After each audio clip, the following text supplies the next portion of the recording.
Hey gang, Ross Brand here for LivestreamUniverse.com. Welcome to Livestream Stars. It is Monday night, and every Monday night we feature talented broadcasters delivering high-quality content across live stream platforms, and tonight is no exception. We have the great Cynthia, easy for me to say, Bazin with us, and tomorrow night we're going to have a special edition in honor of the launch of the Never Settle show. We're going to have Mario Armstrong, NBC Today personality, Emmy Award winner, will be joining us tomorrow night. We'll be back here 7 p.m. Eastern, 4 p.m. Pacific for Livestream Stars. Now, let's turn to tonight's guest. Cynthia is the first name, Bazin is the last name. She is a super talented live streamer. She's on practically, is it every day or almost every day? Pretty much every day. So Cynthia does Periscopes, Buskers. She's on all the different platforms, and she's a mentor, keynote speaker who helps people become laser focused on their goals, including doing daily live streams on Periscope and Busker, or at least almost every day. She specializes in personal development, business strategy, and branding. She's at SmartChick, CHIC.me, and on social media, you can find her at The Smart Chick. She appears regularly on Good Day Sacramento on the local CBS station, and she'll be on tomorrow morning, 8 a.m. Pacific, 11 a.m. Eastern. You can watch it online at gooddaysacramento.cbslocal.com, gooddaysacramento.cbslocal.com. That is a mouthful. I think they need a link shortener. Cynthia is also a Success Magazine blogger. She won the Success BlogStar Awards Contest in 2015. She was a speaker at Summit Live, an outstanding speech. We actually have on our YouTube channel some clips from that. You can head on over to rossbrand.tv later on, not right now, but later on, and check that out. And she's the co-author of 3 books, and if that wasn't enough, she was among 100 women who were from around the world were featured in an international bestseller called Common Threads Empowerment. So welcome, Cynthia. It's great to have you on, and I'm so glad we get a chance to actually chat kind of face-to-face. We talked a little bit at Summit Live, but it's really awesome to get a chance to talk to you in a little more extended format.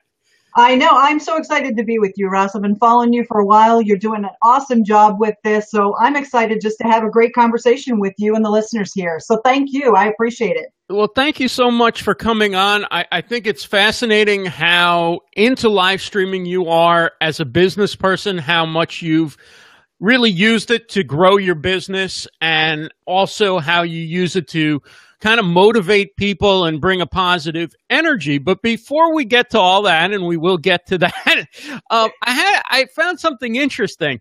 I always said, like, you're very business-minded and you're very enthusiastic, but you've also sort of got a little bit of this sort of like, don't mess with me stance, right?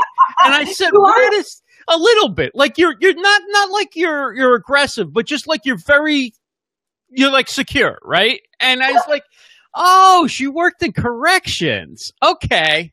Yes. Yes, that's where that confidence comes from. Hey, that's not a bad thing, right? To have a little bit of a don't mess with me sort of attitude. So that's funny that you say that, not us ever talking before. So I think that, you know what, where that comes from, I don't have any sisters. I just had 2 brothers, one older and one younger. So I was always around, obviously my brothers and that sort of thing. But yeah, I think that came when I sort of went into a male-dominated job, which I did for 21 years. I worked in corrections for 10 years, but was part of the investigation and security, career for 21 years in different environments. So very male-dominated, and very much that, you had to take control, or they were going to take control of you. So that's funny that you pick up on that. But I'm actually proud of that, I definitely have a soft side to me, but I think that in business, especially, you do have to really take control of your life and take control of your business in order for you to be successful. And I think in live streaming, it's important to take control of the broadcast at the beginning and sort of know where you're going, or at least have the confidence in knowing that whatever comes up, right, you're going to steer the ship. Even if you don't enter the broadcast with notes and things like that. You have an idea where you're going, but you've taken sort of command of the microphone or the space or what have you, and that's something you do really well. Like, you come right on with the energy. You don't sort of like, hey, tap it up. All right, let's hang out a little bit.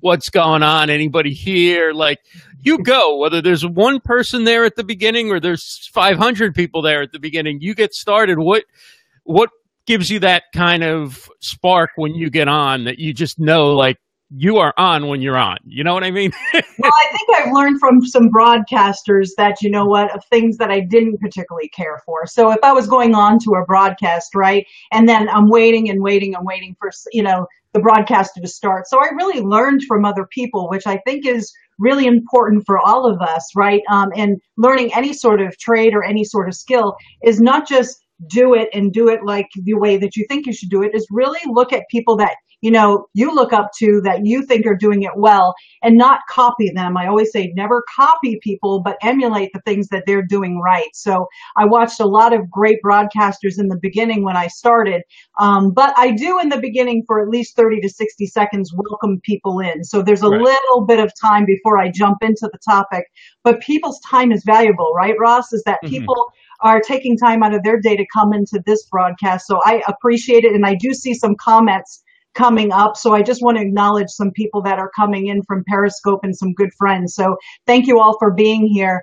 And so I think it's, really important. Time is valuable for yourself and for the people that are coming in. So know your topic. Know the topics like the back of your hand. That's the type of stuff that you should be talking about, and just get right to it. Right. Now, you do the live streams I've seen are all very business focused, very focused on motivation, on setting goals. As you like to say, get people laser focused, right, on their goals. Do you do any just sort of spontaneous, I'm hanging out, or is it when you're a live streamer, this is what people can expect, and you kind of stick to the topic? Well, I think it's really important to stay in your lane. So as you said in the beginning, I do deal with personal development, business branding, and strategy. So the personal development side, I think it's really important that you really have to focus in on your own self-care and confidence first. So I do talk a lot of stuff about self-care and confidence and that sort of thing. But I do believe that, you do need to stay in your lane in order for you to get known for something. Because I'm sure you've seen it too, Ross. I mean, you're very focused in what you do. People that jump from topic to topic and you really don't know what they're an expert in, it can get really confusing to people. But to answer your question in regards to, sometimes I come in and just chat. I do once a week. Sorry about that.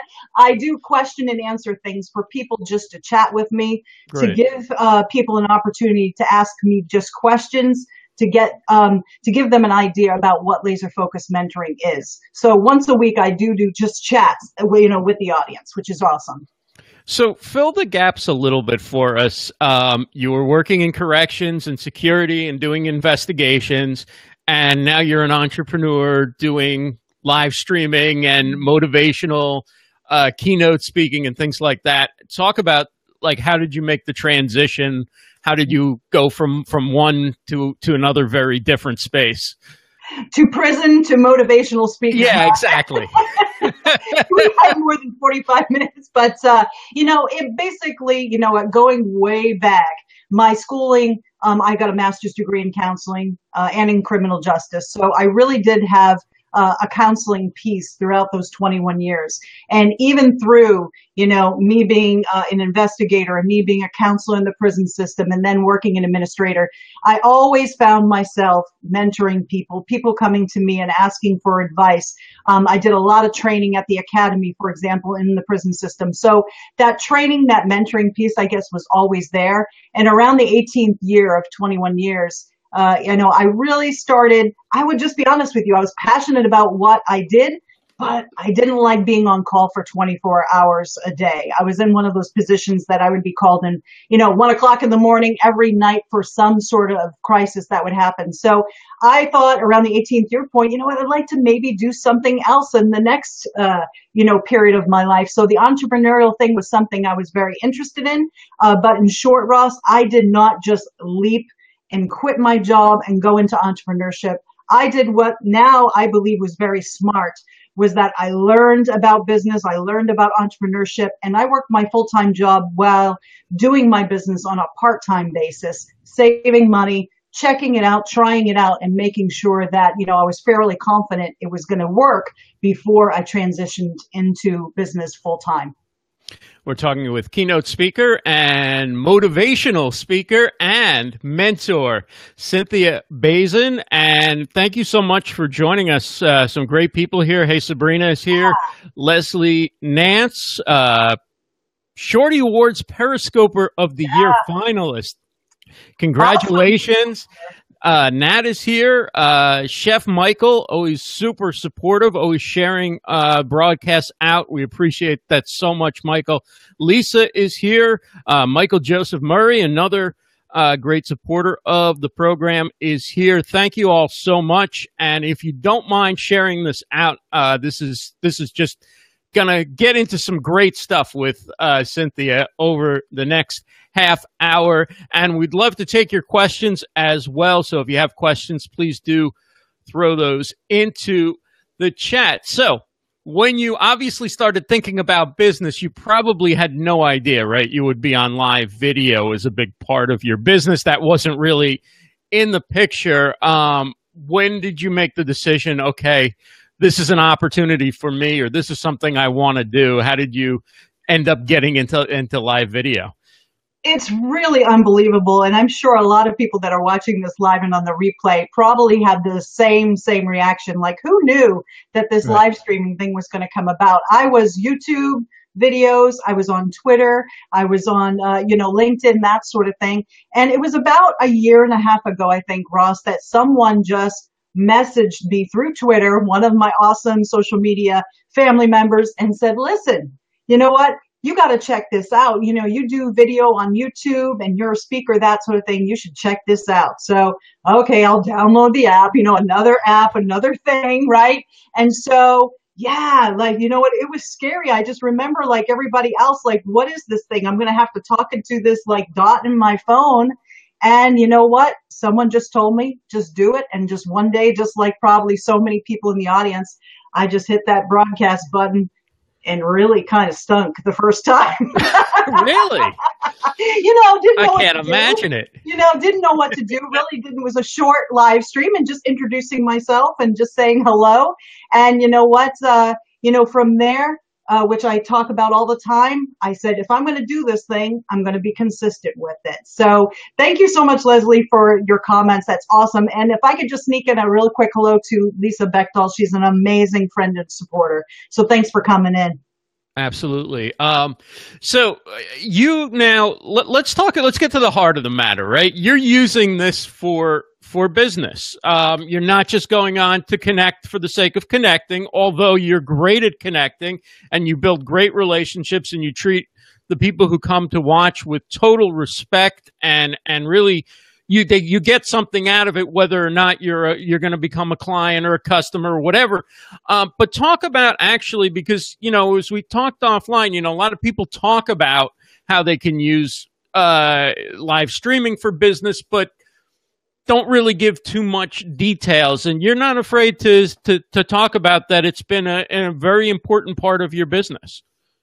It's been huge. So, I just have to say right off the bat, if that you're a business owner or you're looking to be in business, live streaming has to be part of your social media platform and part of your marketing. And I told you this offline is that, quite honestly, I think it's probably about 90% of my business actually comes from video and or live streaming. So it's just absolutely unbelievable. I used to be the person, Ross, that I advertised in magazines all across the country, did all different types of advertising, paid advertising, and it's actually cut my costs because live streaming is free, everybody. You know what I mean? So it's been amazing how I've been able to, really grow my business because live streaming builds the likes, respect, and trust factor so much quicker than you putting advertisement in some sort of magazine, right? So that is like absolutely the main thing that, it has grown my business so much. But there's a formula. I don't know if you want me just to jump in. Yeah, absolutely. What I've done is that, yes, it is definitely a gathering tool, Leslie. And so, Quite honestly, I've treated live streaming, Ross, just like I always have in all social media. So I really started out on Twitter and Facebook, obviously, and LinkedIn. With every social media platform, even prior to live streaming, I've always said, you know what, quality audience versus quantity audience. So I have never been concerned about the numbers. I've always been concerned about building relationships one-on-one and getting quality relationships in what I do. So just with live streaming is that when I get onto a live stream, you know what, I'm not concerned about the numbers. I'm not concerned about, I'm going to push a particular product. Is that I'm really concerned about the value that I'm going to bring, no matter if I tweet something out or if I go on live video. I want to bring something of value. The second thing is I'm always going to be someone that engages. On any social media platform, it is so important that if someone is coming into your broadcast and watching you, acknowledge them. During the broadcast, if you can, sometimes it's hard because of the numbers, but if you don't acknowledge them during the broadcast, afterwards out on Twitter, if you're fortunate enough for them to share it out and tweet it out, listen, they're putting respect on you and they're sharing it out to their followers or social media family. So definitely it's so important to do that. And what that does, Ross, which I think you understand very, very clearly, is that, they feel like they're more than a number. They feel like, wow, this person is acknowledging me, that I'm not just here, that I'm actually part of this broadcast, and they're actually, this person is actually giving me respect by putting it out there on Twitter as well. So the value, engagement, and then being highly supportive of other broadcasters. Right. That's really been the key. And you know what? Notice that I didn't say that I'm dangling my product out there. Is that anybody that's here that has known me, if you look at the hundreds of broadcasts that I've actually put out there on social media, is that probably 2% of the time I'll let people know, hey, listen, I've got a particular product. When you provide value, you engage and you support, people are naturally interested in what you do. Right. So that's how I've actually gotten the business.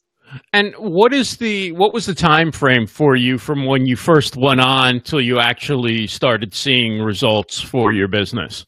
Well, I would say it took a while. So that's what I always say. You know what? Listen, this is not like 30 days and all of a sudden you're going to just blow up. Is that I built it slow. I wanted to make sure that people built that like, respect, and trust factor for me. So I would say it was at least, probably 3 to 5 months building up the brand, getting people to know me. But I also want to say, Ross, that was when live streaming was just happening too. I think people can build it up quicker now because there's more people. And like, say, for example, someone new comes onto my broadcast. Well, I've built up a nice social media family that if I share something out, they're going to get thousands of people.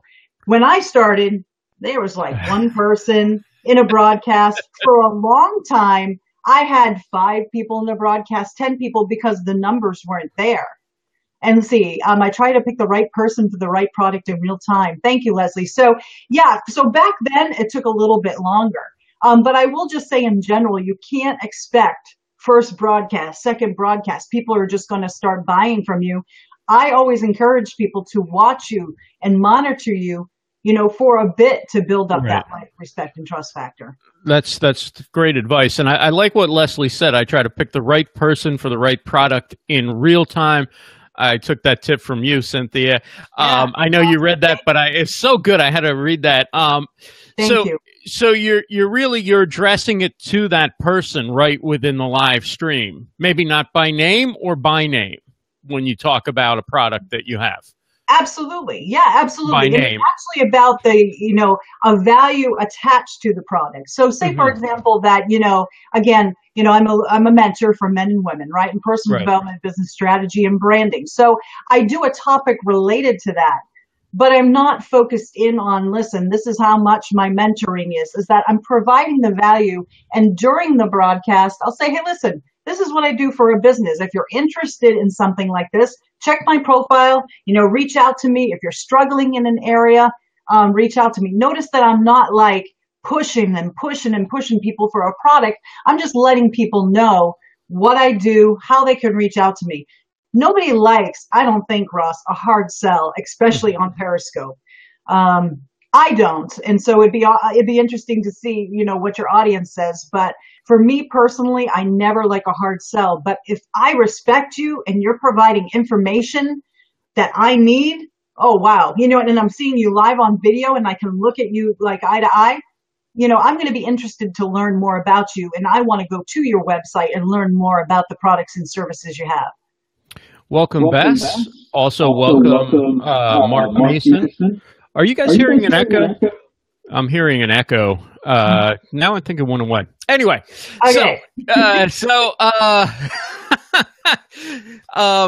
what I was going to ask you before that echo was when you are in the process of doing a live stream and questions come up. I've noticed you're very good at addressing things. Do you try and get to every question, or do you try and sort of pace it so that you get your content in sort of bite-sized chunks at least, and then come to a question, then get through what you're trying to get through, then come to a question? How do you manage the comments in the chat? Yes. So, what I think with everything I've learned as I've gone along, right? So when the smaller numbers were there and little questions came along, I would say I tried to address them if it was really related to what I'm talking about. But now, again, people are coming in for the content. So unless it's something of clarification, something that someone is not really understanding, that maybe someone else needs some understanding, I try to put the questions at the end of the broadcast. So that it's not continually breaking up the content that some people are just coming in for. So I think that's better, for most people, that, get the content out, and then people that can hang around and answer a few questions at the end. That's what I try to do on most of our broadcasts now. Well, we would love some questions. If you have some questions for Cynthia, please do. Please bring them on. Throw them in the chat. She's always ready, in good position, and ready to take on whatever challenges you throw at her. So now, Busker is a little bit of a different animal, right? I mean, it's sort of on the surface similar to Periscope, but it's a different community, and there is the ability to attach products and services and sell right from the app, right in your broadcast. People can buy. Have you taken advantage of that feature, and has Busker changed in any way the way you've approached live streaming? Wow, you know what? So yeah, I was introduced to Busker, and I said, let me give it a try over there, and I love it. You know what? It is a different type of community versus Periscope. And somebody, I forgot who told me this, what Busker is like. And I totally agree with that. I think Periscope is sort of like on steroids, right? There's a lot of energy. You've got to keep up with people and that sort of thing. Busker's very chill. So when you go over to Busker, and if you do a broadcast over there, there's obviously less numbers of people on Busker. It's a smaller community. They are growing, but it's like sitting in a lounge chair on a Sunday afternoon, is that the people who talk over there are very, very chill. That's been my experience over there. But to answer your question about the products and services, I have not attached my products and services yet on Busker. But what I have seen, which is really, really interesting for people that are musicians, artists, speakers, is that there's a tip function in Busker, and it's amazing. People will pay you for great content. If you're providing something of value, people tip you over there. And so I've cashed out over on Busker. I haven't even asked for tips, and people will give you a $1 tip, a $1 tip. Sometimes I've gotten $5 tips. So I really encourage people to try Busker out. Try it for 90 days at least, right? See if that vibe really connects with you. And especially if you're a musician or someone that, that has some sort of creative energy, they do very, very well over on Busker, and musicians get a lot of tips over there. They really do. So if you do something like that, yeah, it's really a good thing. So I do like Busker and Periscope equally. It's just a different type of community. Leslie Nance asks, how many times a day do you broadcast, and have you found a silver bullet time slot? Ooh, well, that's great, Leslie. That's a great question. So I would say most of the time I broadcast at least twice a day. So one time is that I'm always consistent in the mornings. I do a morning, powerful quote of the day at about 5:40-ish in the morning. So, has it been a silver bullet, like an awesome time slot? I think the reason for the time slot is that people have come to know over the last year and a half that I have done that time slot. So, I don't think it's necessarily sometimes the actual time slot, is that when people start to know that you're going to be in that time slot day after day, people that like you and respect you end up coming over and being there. You know what I mean? Loyal people will keep their notifications on or expect you to come in at that time. So I think for any live streamers, for those of you that are trying to figure it out, try different times. And don't be afraid to, if you're a morning broadcaster, go on at night, because there's different people that can come into live streaming at the nighttime than sometimes in the morning. So, but I think that in order for you to build up a tribe, a community, loyal people, I think it's important that you be consistent, that you come in, during a certain time of day, if you can. Mm-hmm. And do you promote ahead of time when you're going live? Sometimes I do. I wouldn't say on a daily basis, because that can be kind of old, as far as every day. But right. I do at times out on Twitter, just say, hey, you know what? I'm on Periscope. Please, put your notifications on. Or if there's something I'm really excited about, like a particular broadcast, I'll promote it ahead of time for sure. And have you noticed a difference in either number or in, new people finding you when you do that? Have you noticed any sort of payoff for doing that? I think that, it does help if you immediately, what I mean? This is what I have found. So, right. Different people will find different things. I like to do it right ahead of time. So, for example, I also use Facebook Live, right? So say, for example, I'm going to do something on Facebook Live and I live stream twice on Periscope. At times, I'll do a Periscope right before and say, hey, guys, you know what? I'm going to be doing a Facebook Live on this particular topic like I did today on Periscope. Right. I said, everybody, come on over to rossbrand.live for this interview today. And people were like, cool. And people showed up. So for me, I think it's good right ahead of time to kind of draw people into the other place, because they're on and then they'll go to the other platform. Hey, Carlos Phoenix, just joining us. I see you said morning. I don't know if you're overseas or just getting up very late. Hey. Good to see you, Carlos. Good morning.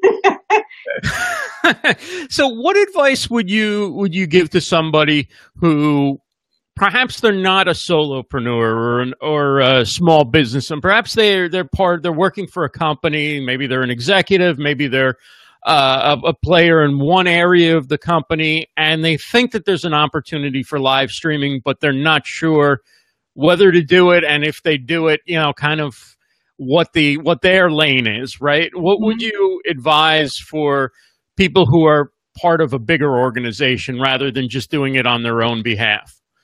Great question. I actually talked about this the other day when I spoke for Sacramento Business Journal, was that there were a couple companies there. There was somebody that was a hair salon owner. She has 23 stylists inside of her hair salon, never has done any sort of live streaming, and said, what do I do? What do I live stream about? I think there's opportunities for large companies just like solopreneurs. And I think the main general thing I would like to say is for people to get to know your business, the inside of your business. So that's what I really focused in on the other day, is that whether you're, a news station or you're a salon owner or you're a CEO of a company, is that by you doing live streaming, you give people a little inside look to you. People want to know who the owner is. People want to know what's going on behind the scenes. So some things that immediately come up is the owner just getting on and saying, thank you so much. For people who come into the salon, I want to introduce myself, let you know who I am, and then maybe show you the inside of the business, just walking through and kind of what you do on a day-to-day basis. It says those are easy things for you to do. And I'm telling you, people love, I don't know, maybe you can give me some insight, Ross. I mean, don't you love to hear a little bit about companies? And, if a CEO comes on, it's like, hey, that's pretty cool that they're taking the time and doing a Q&A or just jumping on and saying hello. Oh, I mean, I think it's a tremendous opportunity because so few people are actually doing it. Yeah, absolutely. got to take advantage of it. I mean, I think it's low risk with a potential high reward, right? If you do one and nobody watches, that's like most people's biggest fear, right? Well, nobody watches, then what could have gone wrong, right? Right. You just decide, okay, maybe it's not worth the investment, or maybe I got to keep at it for quite some time. But I don't think that there's a major downside unless you really do something ridiculous to embarrass yourself or the company. Right. I think it's, there's the possibility, like Carlos said there, and I'm not exactly sure if this is what he was referring to, but he said you never know who was watching. In other words, you don't have to have 3,000 people watching. You only need one right person to be watching, and that could make a difference for your business, for, your social life, for your career, whatever it is that you're trying to do in life. It could make a difference. One person could. So, and there's really not a better way for people to get to know you unless you're going to see them in person, is through this type of communication. And I think that's the advantage to live versus like a produced YouTube video or something like that. I was just talking about this. I don't know if Lisa Bechtel is still here, but we have been at, locations in guest service, right? If we really think about it, we've come so accustomed to just like good customer service and good guest service, is that there really is an opportunity for companies to really step it up in guest service and customer service by doing the live video, because people want to be loyal to companies, but people are so sick and tired of having bad service or just satisfactory service. So by doing live streaming, giving people an inside look, talking with them, chatting with them, maybe doing Q&As to get people's concerns, that sort of thing, that just steps it up so much more than what most businesses are willing to do. Yeah, and I mean, I think there's a great opportunity, like with Instagram. Yes, you can save your Instagrams now, but it doesn't mean that you have to do anything with them, right? They still disappear in your stories afterwards. So I think it's a great opportunity, but I don't see a lot of businesses doing it, to actually get on and address customer issues, right? Concerns, complaints, whatever, because it's not like you're doing it on YouTube or Facebook where, the whole world's could see it, and it's going to be a small group of people who are concerned. Like, hey, if you have an issue, you have a question, and you're not putting it on the record forever, it's gone when the broadcast is over. But imagine how good people feel when their questions are being addressed, even if all you can say is, we're looking into it and we're going to get to it, we're working as hard as we can on it. It's something, and it's much better than posts that go off in social media and are disparaging towards a company, because basically somebody feels they're not being heard, right?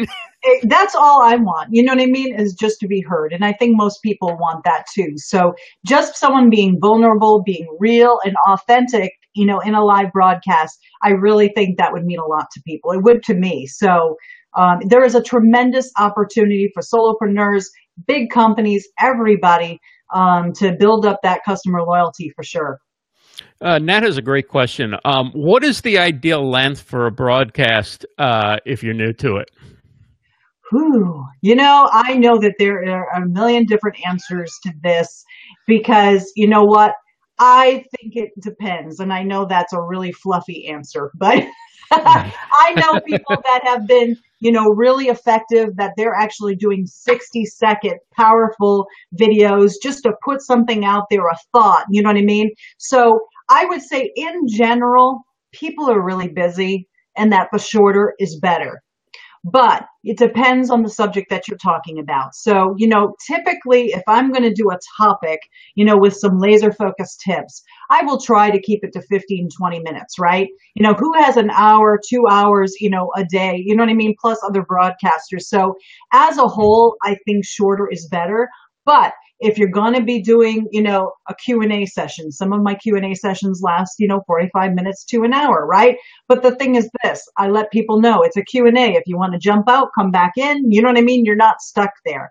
But if you're trying to get through a subject, is that really people's schedules are busy. So I would say the shorter, the better, but give enough time that you can actually engage with the audience, and hopefully there's people in your live stream. So leave a little time. Don't get yourself so rushed during a broadcast that you go, oh my gosh, I got to go, and see you later. Leave 5 minutes at the end so that you can actually talk with your audience. So no matter what time frame you do, if you're going to do a 15-minute broadcast, maybe then do 10 minutes of content, 5 minutes of Q&A. If you're going to do a 45-minute, you know what I mean? Again, leave some time for you to engage. And that's really important in Periscope, especially. Yeah, and then, I mean, you don't have to hold to a rigid, like it's 15 minutes, I have to be out, or, you know, whatever. I mean, the beauty of this is it's your broadcast, unless you have sponsors and things like that, which you probably don't have the first time you go live. Right. Hey, if you run out of things to say at 5 minutes, wrap it up and get out. If it's going good and you see people coming in and it's your first time on, maybe stay on a little longer and get to know more people and let them get to know you. So, I think when you do a structured show like this, then maybe you want it to be predictable, right? It's going to be 45 minutes, maybe it's going to be an hour, but that's it, and then we're done, and we'll see you next week. Because if it goes on interminably, you're basically saying to people, we don't really value your time, and don't feel like you have to be here at 7 or 7:30 because I'll be on until midnight. So whenever you want to drop in, right?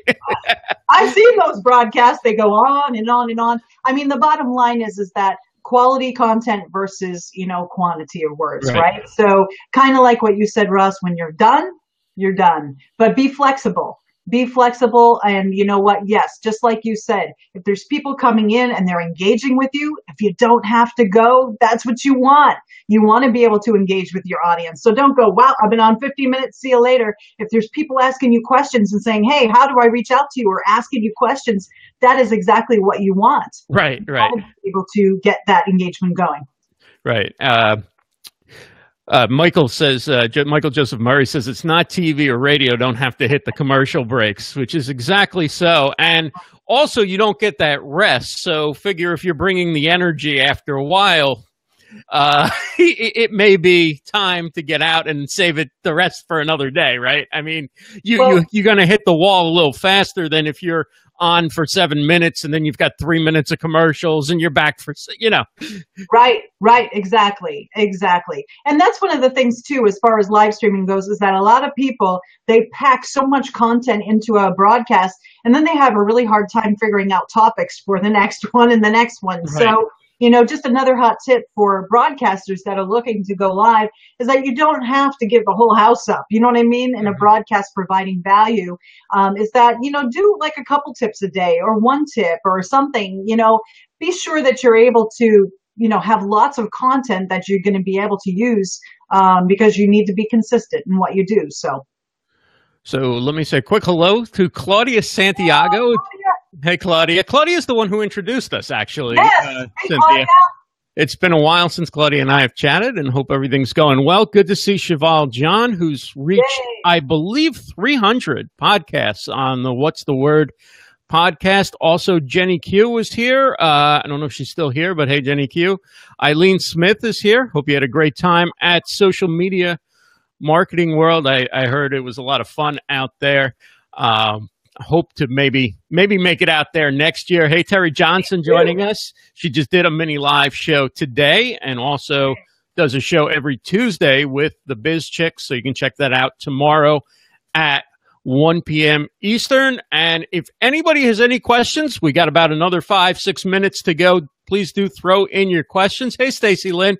Good to see you. Met Stacy Lynn at Summit Live. So much going on in live streaming, right? So many different events. And now social media events are attracting people who are mainly interested in live streaming as well. So it's like, oh, okay, I'm seeing so many people who I know basically from live streaming now. I'm seeing in these pictures at social media events, they're all meeting up, you know, at Social Media Marketing World and other events like that, in addition to events like Summit Live. So that is great to see. If I could add something, I mean, obviously it was so awesome to meet you at Summit Live, and definitely attend, you know, these events, you know, whenever you can, you know, across the country. But I want to encourage, because something that I really started this year, Ross, was like, you know what, I am going to really try to do meetups with my best, you know, live streaming, you know, family members, other people on social media. So if there's an opportunity for you to meet up with some of your social media family. If you're traveling somewhere, do a shout out and see if people are in the area.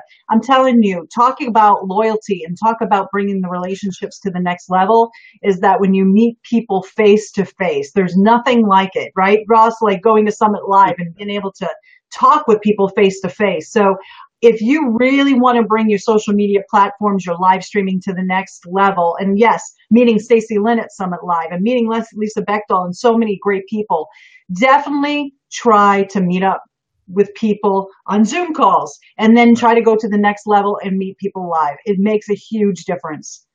Cheval John asks if there is a live streaming platform you recommend.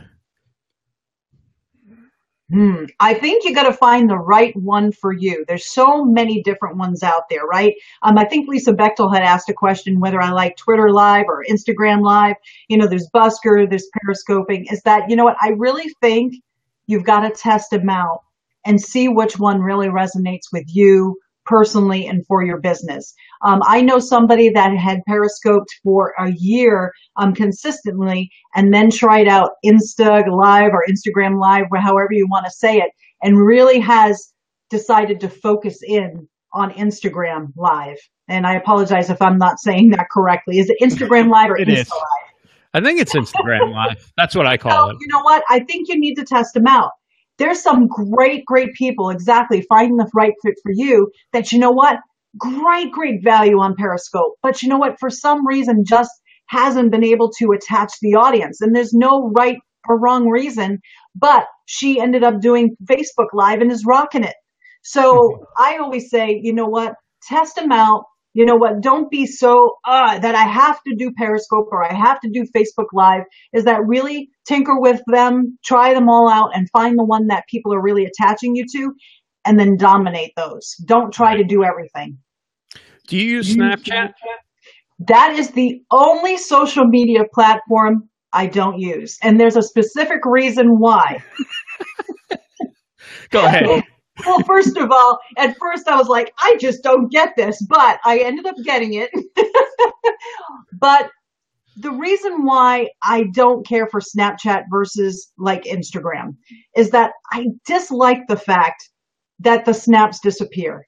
I am so adamant about people earning that like, respect, and trust factor that I want people to see a history of me. I want to see a history of what people do.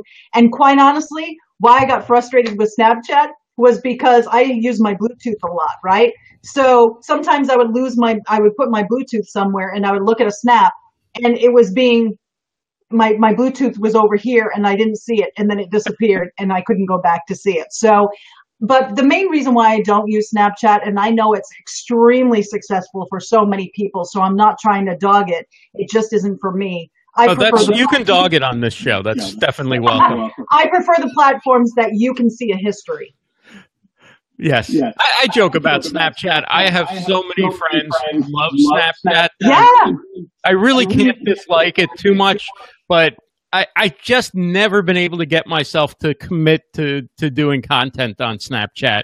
At most, I will message and let people know if I get a chance to watch something that I enjoyed it, but for me, it's not the platform where I feel good about doing content for whatever reason. See, now we're like really in line with each other. Right? Yeah. So thank you. It's a great platform for some people. People do really well on it. It's just not. Claudia says Ross sings on Busker. That's the furthest thing from the truth. You sing, Ross? I do not. In the car with the windows rolled up. Or maybe in the shower if nobody's in the neighborhood. Anyway, Cynthia, it's been so great having you on. I know you got to run. Thank you so much for joining us. I would love to continue the conversation with you again, and definitely let me know what you have coming up, and I'm happy to share any of your broadcasts or anything that you're working on. You can find Cynthia at smartchick, CHIC.me, and everywhere on social media at the Smart Chick, CHIC again. Yes. That is it. And anything else you got coming up that you'd like to talk about? Well, you know what? Tomorrow I'm going to be on Good Day Sacramento. That's right. Actually, if it's GoodDaySacramento.com. You can watch it live tomorrow, so 8 a.m. Pacific Standard Time during the broadcast, not exactly at 8 o'clock, but in the 8 a.m. broadcast Pacific Standard Time, which is 11 Eastern Standard Time. And you know what? A number of events, that I'll be doing, but you know what? You can keep updated at smartchick.me. And I just want to say thank you for everybody who came in and watched live and are watching the replay. Appreciate all the comments and the hellos. Awesome. Thank you so much, and thanks, everybody. Do join us again tomorrow night, 7 p.m. Eastern. Tomorrow night, we have Mario Armstrong, going to get a preview of the upcoming Never Settle show and talk to Mario. Of course, you know him from the NBC Today show, Emmy winner, and very excited. The show takes off on April 5th, I believe, so we're getting down to the wire with that. Do bring your questions. He loves to get audience participation and input on his show. That's the point of doing a live streaming show. So we will see you tomorrow night. Thanks, everybody, and have a great night.